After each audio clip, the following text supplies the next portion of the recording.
Hi, this is your second OL 500 Week 5 recording. So let's say if I asked you to write a 2-page essay about your goals for college, told you it was completely optional, you wouldn't get any points, and you wouldn't be penalized if you didn't do it. How many of you would write the essay? So here's what I want to do. I want to ask you to answer these questions in an email to me for 2 points.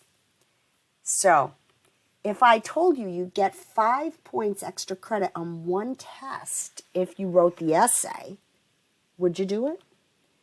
What if I told you it was mandatory? If you didn't do it, it would bring your grade down. All right. This is what it means to look at motivation. Intrinsic motivation. That's when you would do it no matter what, without any reward or punishment. You would simply do it because you might learn from it.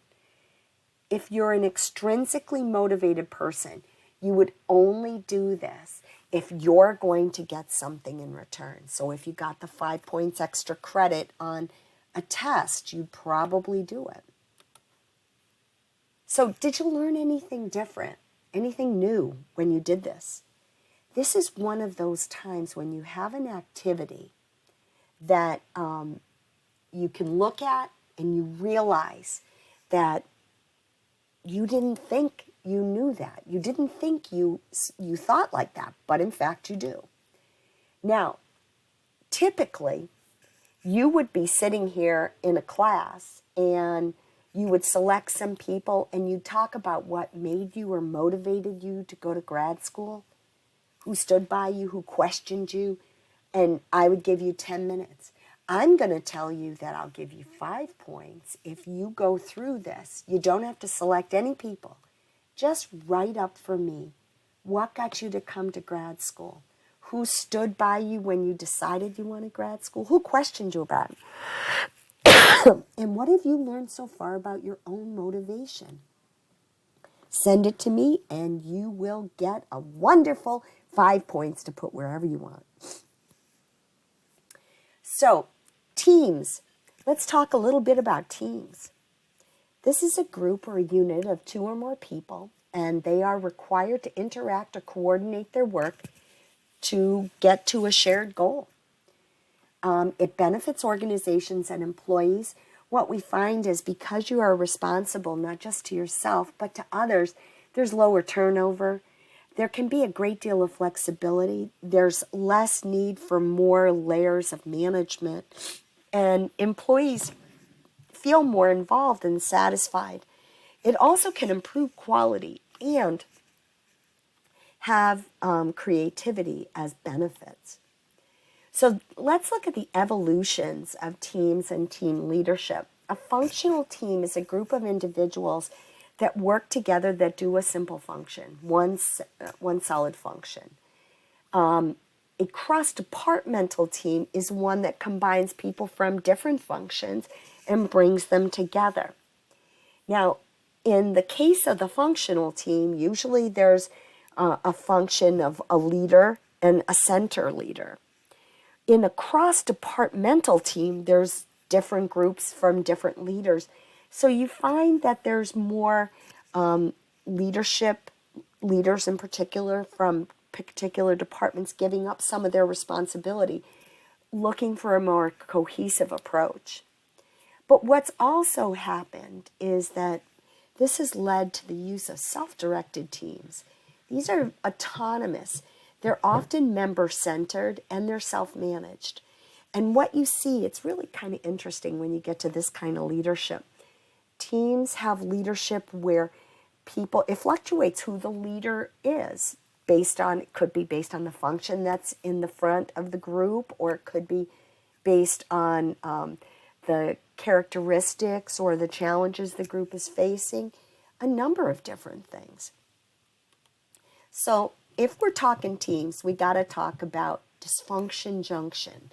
So if we're talking about dysfunction, this is where things go awry.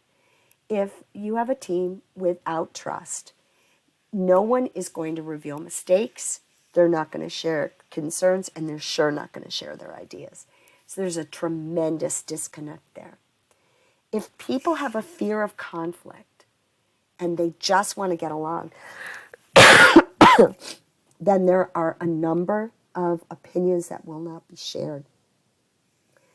If there's a lack of commitment, people can't truly commit to decisions because they're not really contributing. If you can't contribute what you really feel, you will not be committed to any outcome because it's not yours.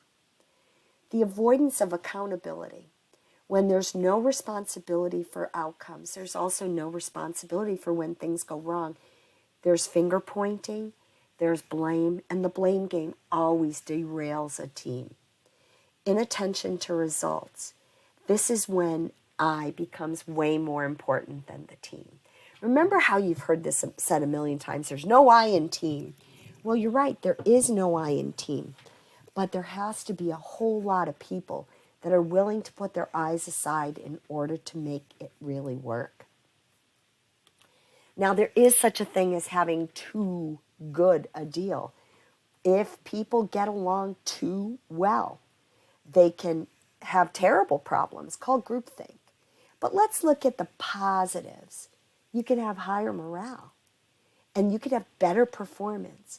When you work in a friendly climate, it's easier to go to work. When it's easier to go to work, it's easier to do your work. When it's easier to do your work, there's a greater likelihood you will do a better job at your work. We're looking at greater productivity. We're also seeing that people want to remain in the team. So, better member satisfaction, greater employee energy and creativity, but it can lead to lower performance when, what I mentioned earlier, groupthink. This is the tendency of people to not express themselves when they have a different opinion. It also becomes that there is one leader and that person talks for everyone. And usually it isn't something that everybody agrees with. But nobody wants to fight them. So really great teams with high cohesion are teams that have supportive leadership and they recognize that the leader is an incredibly important factor. So if there's less productivity, it's probably because we've got a hostile or a negative leader. So here's some team member rules. The task specialist rule. And this is the person who initiates ideas, gives opinion, seeks information, summarizes and energizes. And the socio-emotional role that encourages and harmonizes, reduces tension. I usually call this the cruise director.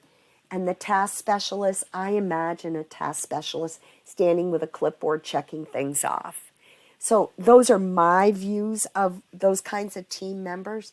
But there's always someone who takes a socio-emotional role, who feels the responsibility to help people to find harmony. This does not mean you want to create groupthink. And it doesn't mean that you are willing to harmonize, to reject other opinions. But rather, this is the person that tries to keep things going on a safe basis.